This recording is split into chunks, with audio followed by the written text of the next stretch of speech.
And Nick Saban didn't win it every year. Nick Saban's only won back-to-back titles once, meaning there's avenues for other people to, come through. And for the record, I mean, outside of that 2014 to 2016 era where he won 3 straight SEC titles, it's not like he had a complete monopoly on the SEC. As a matter of fact, take national titles out of it, I'd say Spurrier dominated the SEC more in the 90s than Nick Saban dominated the SEC during his run. Man, I don't know. You've got the Ole Miss back-to-back losses. You've got Georgia has caught him. I guess if you want to compare the two, that Saban's a little more extended maybe, and Spurrier was just red hot for just right at a decade. I mean, he won 6 national titles in 12 years. I mean, there were 4 straight in 95. Yeah, and 95-96, he didn't lose an SEC game.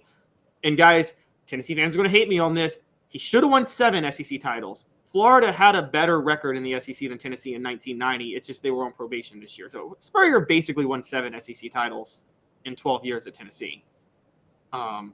So one in the last 4 years, because you're right, as we've talked, actually one in the last 5, only one over the last 5. But that 1990 to 1996 run, I mean, 4 straight SEC titles at one point, back-to-back undefeated seasons in the SEC. And mainly all because of his scheming, because as me and you talked about, it wasn't like he was out recruiting the best talent every day. He didn't really care to do that. How much different is his legacy if they are able to beat Tennessee, and they were, a 14.5-point favorite in Gainesville? 18.5. 18.5. If they beat Tennessee in that 2001 game, and he goes on to, they would have won the SEC title game against LSU. I mean, they wouldn't have overlooked them. Tennessee just wasn't, for some reason, prepared to handle that sort of success, was handing out roses at Tom Bike track. But, and he goes and plays Miami, let's say potentially even wins that. How much does his legacy change with 2 national titles? I think it hits another level altogether. Yeah, I think it does too.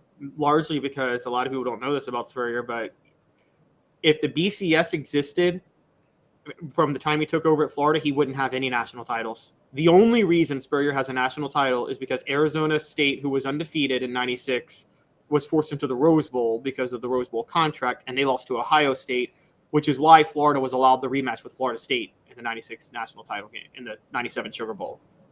So I look, that's why I say on a national scale, Nick Saban's a greater coach, more legendary, but I don't think Nick Saban ever dominated the SEC the way Spurrier dominated the SEC during those first 7 years. I've never seen a coach.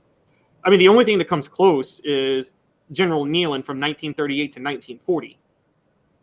Well, I thought also he elevated the level of play. I mean, Tennessee obviously elevated the level of play internally. They recruited at a higher level. They won some battles in Georgia. They won that because Jim Donnan was there, and Jim Donnan was not a very formidable foe. You had Brad Scott in South Carolina. So I'm going to differ with you there. I would take Saban's run over Spurrier's. I think he was more dominant because his competitors weren't that great at the time. I think it was easier to recruit.